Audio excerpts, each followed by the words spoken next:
নমস্কার, আমি দিশা। আমার নতুন একটা ডেইলি ভ্লগে তোমাদের সকলকে স্বাগত। সেদিন গিয়েছিলাম কঙ্কালীতলা, তাই সকাল সকাল ঘুম থেকে উঠে রেডি হয়ে নিচ্ছিলাম। ভ্লগটা খুব তাড়াতাড়ির মধ্যেই শ্যুট করছিলাম, কারণ অনেকটা লেট হয়ে গিয়েছিল আর টোটো বাইরে দাঁড়িয়েছিল।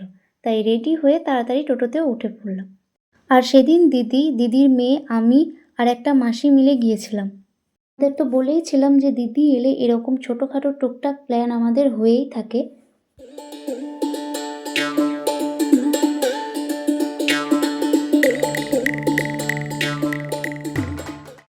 তো দেখো, আমরা চলেও এলাম। আর মন্দিরের বাইরে কিন্তু প্রচুর দোকান বসে। তোমরা ওখান থেকে পুজোর ডালি নিলে নিতে পারো। আমি যেহেতু বাড়ি থেকেই নিয়ে গিয়েছিলাম, তাই ওখান থেকে আর নিইনি। আর আমরা বুধবার গিয়েছিলাম, তাই একদম ফাঁকা ফাঁকাই ছিল, খুব একটা ভিড় ছিল না। শনি মঙ্গলবার করে প্রচণ্ড ভিড় হয়। ভেতরে ঢুকে দেখলাম একটু ভিড় ছিল, কিন্তু আমাদের বেশিক্ষণ দাঁড়িয়ে থাকতে হয়নি, খুব ভালোভাবে আমরা পুজো দিতে পেরেছি। আর তোমাদেরকেও আমি খুব কাছে থেকে মায়ের দর্শনও করিয়ে দিলাম।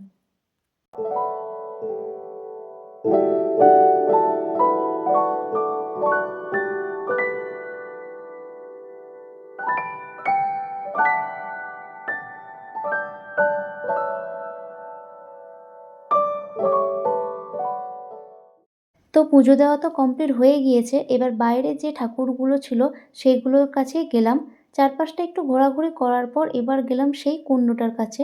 এই কুণ্ডটা কেন্দ্র করে অনেক ইতিহাস জুড়ে আছে।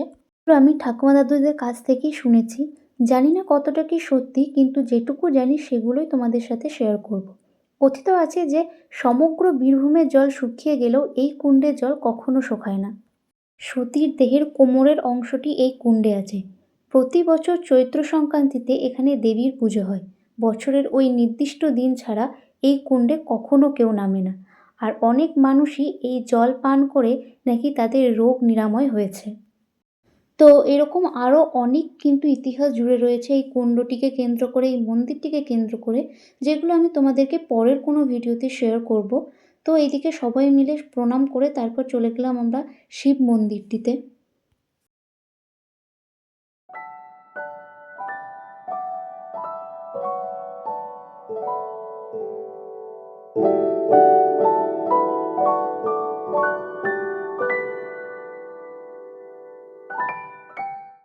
তারপর গেলাম মন্দিরের পাশে পাশে যে সুন্দর সুন্দর দোকানগুলো আছে সেখানে। এখানে অনেক কিছুই ছিল, কিন্তু আমার সবথেকে বেশি ভালো লেগেছে ব্যাগের কালেকশন। একটা হিউজ কালেকশন ছিল। শান্তিনিকেতনের মডেলের ব্যাগ ছিল অনেক স্টাইলের, যেগুলো সোনাঝুরিতে গেলেই দেখা যায়।